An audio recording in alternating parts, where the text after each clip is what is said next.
Hello, I'm Bob the Booker and welcome to my channel. And today I just wanted to talk a little bit about the books that I've been reading this week. And weather-wise in the UK, we've had a little bit of rain this morning, which is signalling that, you know, we're either about to not have summer or it's going to be summer in the very British way of, oh look, some rain, just to kind of come and dampen the parade. Anyway,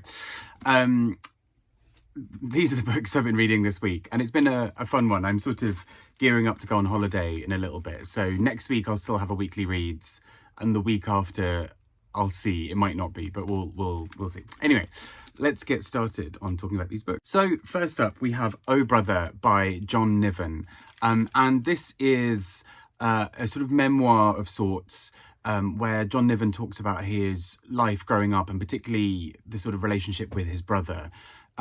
And we learn sort of quite early on that there's a very strained and difficult relationship here.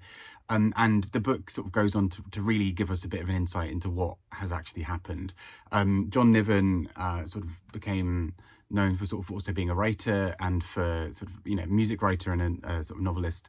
And this is a really sort of a beautiful look at this relationship with his brother and sort of the wider family. Long story short, his brother became sort of somewhat erratic and particularly seemed to have various addictions, particularly of sort of drugs and alcohol. And this sort of led to some really difficult situations within the family where, you know, his brother is either stealing money or is rude to people or is just very difficult to be around in some way. And so this book really charts that and looks at the kind of ups and downs, and we sort of jump across timelines as well. And what we start to learn is sort of some of the complications behind that when John Niven himself starts to realize that he gets cluster headaches. That he is told that there may be some kind of genetic component to this, and he suddenly thinks about his brother, who is constantly talking about having intense pain in his head that he uses drugs and alcohol to soothe.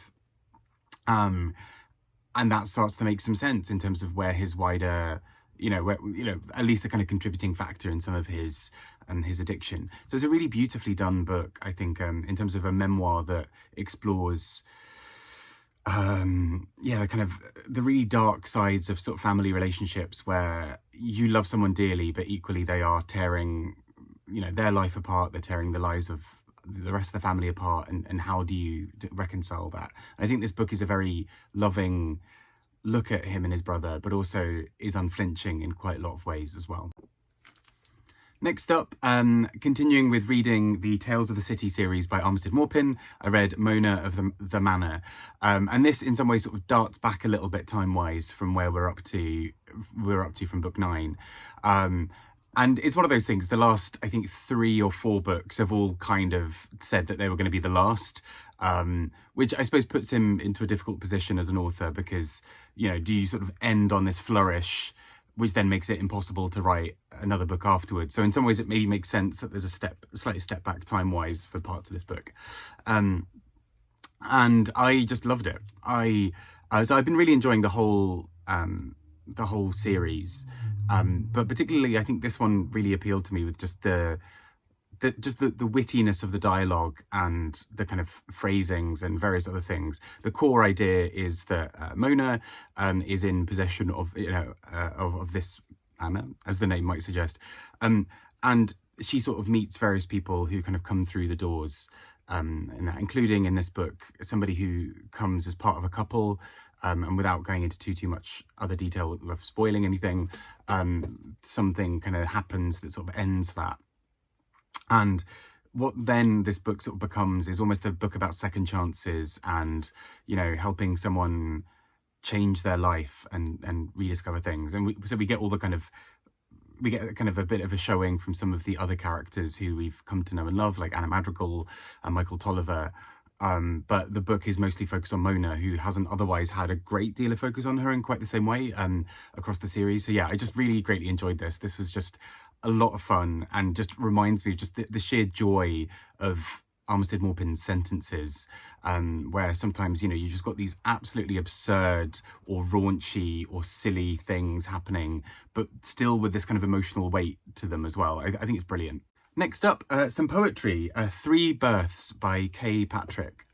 So I really enjoyed their novel Mrs. S, which I thought was fantastic, and a really sort of a book full of yearning and desire and sort of power and so many other things. I thought it was brilliant. And Three Births in many ways follows similar themes, although more specifically is about Kay Patrick exploring their identity. And essentially the three births referenced here are in some ways about pivotal moments in Kay Patrick's life that sort of were themselves, you know, eye-opening. So not only the kind of birth of actually sort of the day of birth, but for example, a sexual awakening or a kind of an awakening around gender.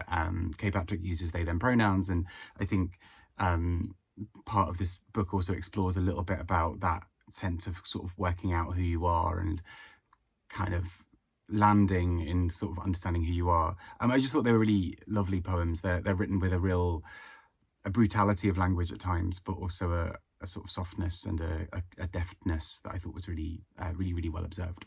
Next up, on a very different note entirely, Queen Macbeth by Val McDermid. And I've actually never read anything by Val McDermid before, even though she's sort of, you know, a very well-loved author in the UK. Her books tend to sell by the bucket load. I think typically she's more of a kind of crime writer. But Queen Macbeth is sort of almost more of an historical fiction thriller. It basically follows Queen Macbeth, as you might expect, who is on the run to try and avoid being killed, sort of on the understanding that knowing that most people want her dead because she holds some kind of key in terms of power. If she is removed from the picture, then it makes other people's quest for power much easier. So she is sort of trying to defend herself and trying to escape. And it's just really fun as a book. I think just, although obviously the subject matter can be quite dark, there's something really fun about this kind of romp of her trying to escape, but also of the ways that she does this kind of, particularly, you know, when women were robbed of a lot of power, particularly in sort of the time of a book like this, all they really had to rely on was cunning. And so somebody like Queen Macbeth has this interesting kind of role because she's trying to do whatever she can to outmaneuver people who want her dead. And I just thought it was really well done in terms of focusing on a character who we don't often hear as much from in history. And so I thought this was a really well observed and really well thought through novel of focusing on someone like her and the kinds of ways that she has to hold on to power and legitimacy in any way that she can. So yeah, I think it's quite a slim little book. I thought it was a really focused, sharp, intelligent book. And last but not least, Paul Auster with Baumgartner. And so we learned recently that, you know, Paul Auster has unfortunately passed away.